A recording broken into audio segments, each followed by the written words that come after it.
Hello students, I Shakti Kumar, lecture chemistry. Today going to start the concept of dual nature of matter given by D. Broglie. It's a topic from class 11th chemistry, unit 2nd, that is structure of atom. Let's start the topic. De Broglie's concept of dual nature of matter. In order to overcome the limitations of Bohr's atomic model. What were the limitations of Bohr's atomic model as we have studied in our previous lecture that electrons are moving in fixed circular orbits or paths, and path can only be defined if velocity and position of electrons are known exactly at the same time. That position and velocity of electrons can exactly be known at the same time. And moreover, it does not take wave nature of electrons into consideration. Thus, two important developments were made. First, that is dual nature or behavior of matter by de Broglie's concept, and second, Heisenberg's uncertainty principle. Now, dual nature or dual behavior of matter. According to de Broglie equation, the light energy exhibits dual nature, that is, particle nature as well as wave nature. The light energy propagated in terms of photons or quanta to have particle characteristics and shows phenomenon of interference and diffraction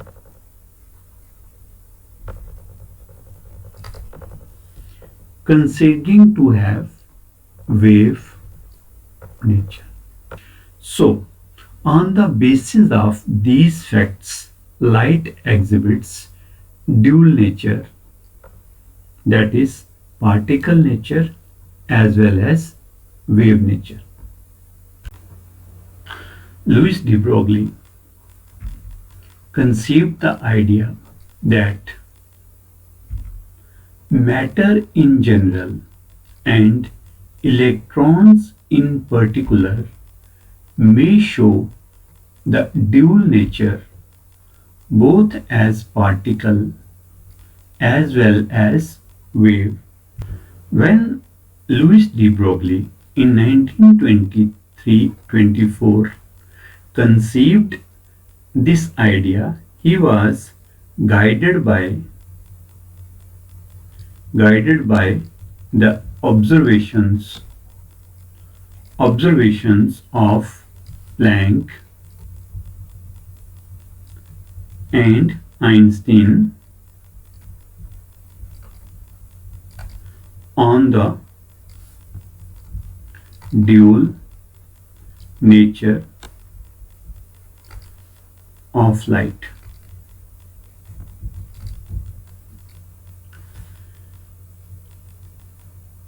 On the basis of these guidelines, he could say that matter in general and electrons in particular may also show the dual nature, that is, particle nature as well as wave nature. Now, the derivation part. According to Planck, energy of photon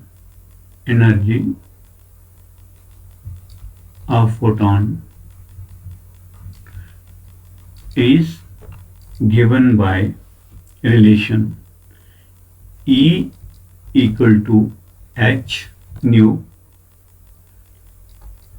where h is Planck's constant, and nu is frequency of radiation.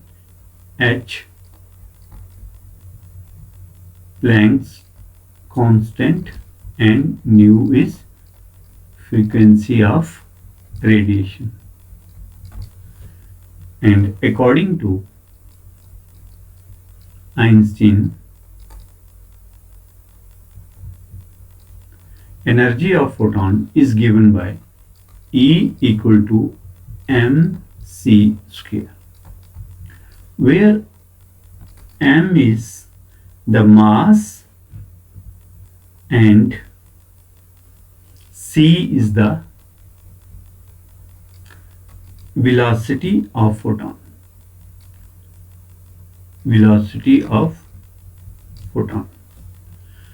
Now if we compare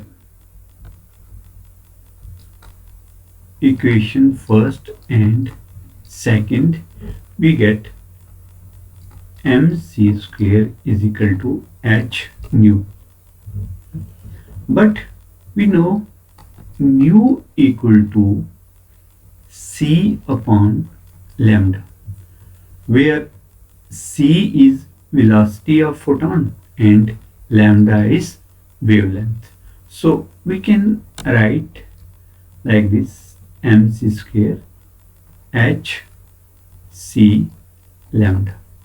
Now c they cancel out and we get mc equal to h upon lambda, or lambda equal to lambda, when this transpose each other, we'll get lambda equal to h upon mc. But c is the velocity of photon. But if we change it with velocity of electron, we can write lambda equal to h upon mv, or we can say lambda equal to h upon p, momentum. So this is the complete derivation, and let's see it the other way. Let's repeat it. According to Planck, energy of photon is given by the relation E equal to h nu, where h is Planck's constant and nu is the frequency of radiation. And according to Einstein, energy E of a photon is given by the relation E equal to mc square, where m is the mass and c is the velocity of photon. Comparing the relation first and second, we get mc square equal to h nu, where I have told you that nu is equal to c upon lambda, and when we replace the nu with c upon lambda, we get this relation. And here c and c square cancel out, we get mc equal to h upon lambda.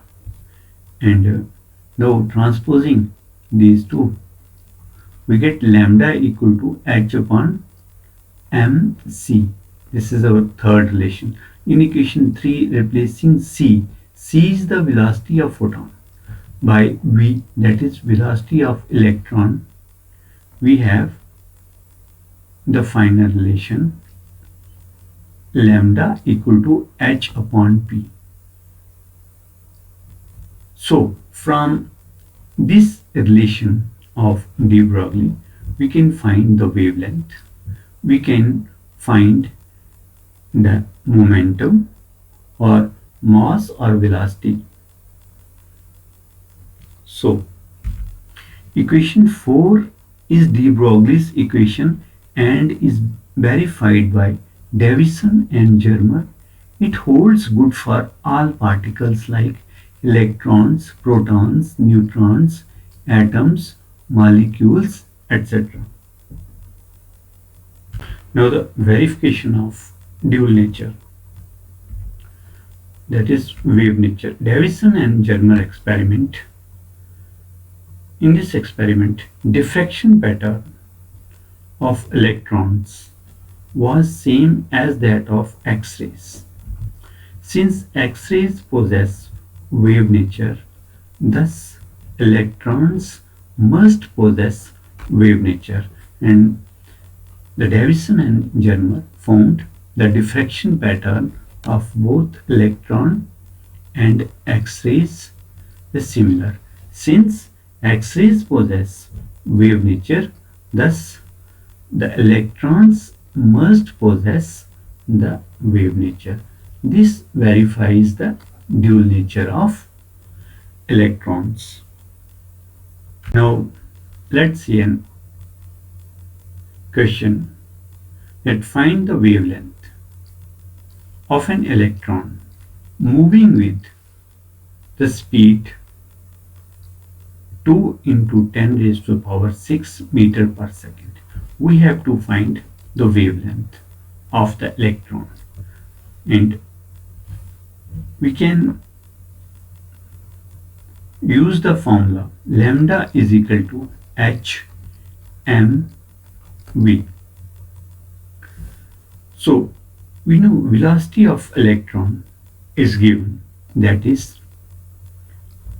2 into 10 raised to the power 6 meter per second, and mass of the electron is known to us, m is equal to 9.1 into 10 raised to the power minus 31 kg, and Planck's constant has a fixed value, that is 6.63 into 10 raised to the power minus 34 joules. The de Broglie wavelength is given by the formula. So after putting the values of h, m and v, we get the value of the wavelength, that is 0.364 into 10 raised to the power 9 meters. And that's all.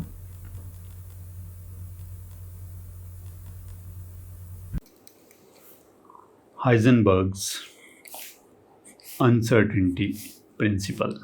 This is a topic from 11th class chemistry, unit 2nd, that is structure of atom, and I am your teacher Shakti Kumar.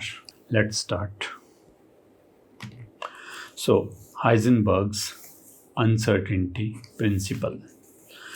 You know that trajectories of all moving objects like cars, planets, balls, etc., when move along definite paths or trajectories, position and velocity can be measured accurately at any instant of time. जब कोई car अपने एक circle में घूम रही है, या कोई बाल हम फेंकते हैं, या प्लैनेट्स जो अपने ऑर्बिट्स में घूम रहे हैं, तो उनकी जो ट्रैजेक्टरीज हैं, उनकी पोजीशन और वेलोसिटीज़ जो हैं वो एक्यूरेटली मेजर हो सकती हैं एनी इंस्टेंट ऑफ टाइम, किसी भी समय. And but for subatomic particles like electrons, protons or neutrons, it is impossible to measure accurately their velocity and position accurately. So Werner Heisenberg in 1927 gave the uncertainty principle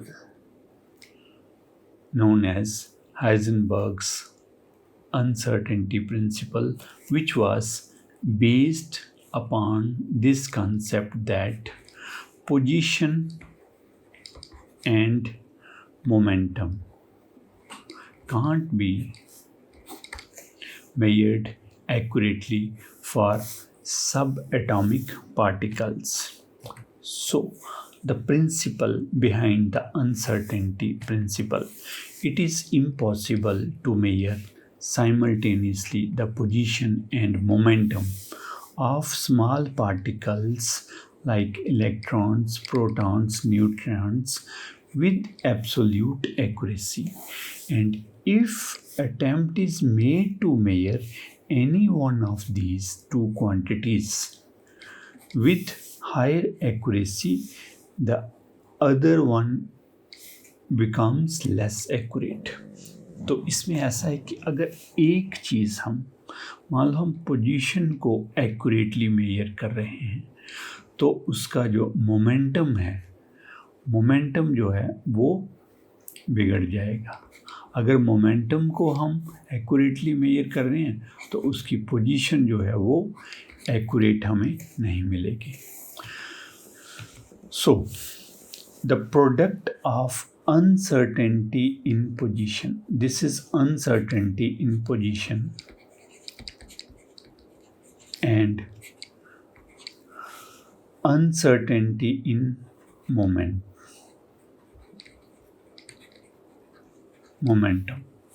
where h is Planck's constant. So product of uncertainty in position and momentum is greater than or equal to h upon 4 pi. So the principle is the product of uncertainty in the position, that is delta x, and uncertainty in momentum, that is delta p. Delta p can also be written as m delta v. So where m is the mass of the particle and delta v is uncertainty in the velocity, is always constant and equal to or greater than h upon 4 pi. So product is always constant, which is equal to or greater than h upon 4 pi, where h is Planck's constant and the value of p can be calculated by the given value of delta x and vice versa. So if we put this value for delta p, that is m delta v, in equation first, now the equation will become like this. Here instead of p, delta p, we will write m delta v, and this is our new value. And finally, if we rearrange, we get delta x into delta v greater than equal to h upon 4 pi m. So this is our final equation, delta v greater than equal to h upon 4 pi m.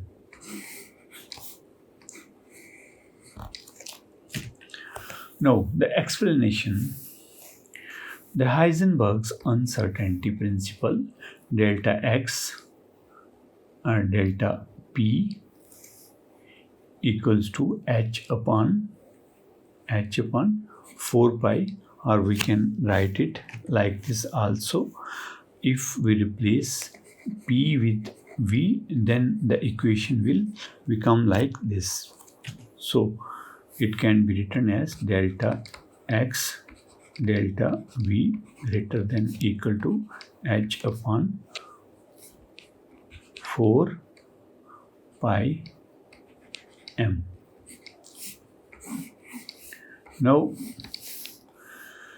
in this equation, this implies that the position and velocity of a particle can't be measured simultaneously with certainty. If delta x is very small, if delta x is very small, very low, position can be measured accurately. So position can be measured accurately. If delta x is very small, position can be known. Position can be known accurately. But delta p being very large, very high, delta p being very high means momentum or velocity can't be measured. Momentum can't be measured.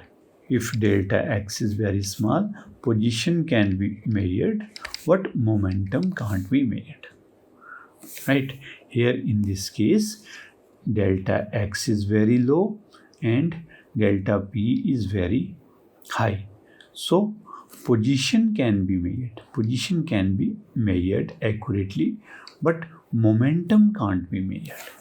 So in next case, if delta p is very small, that means no momentum and velocity can be measured accurately.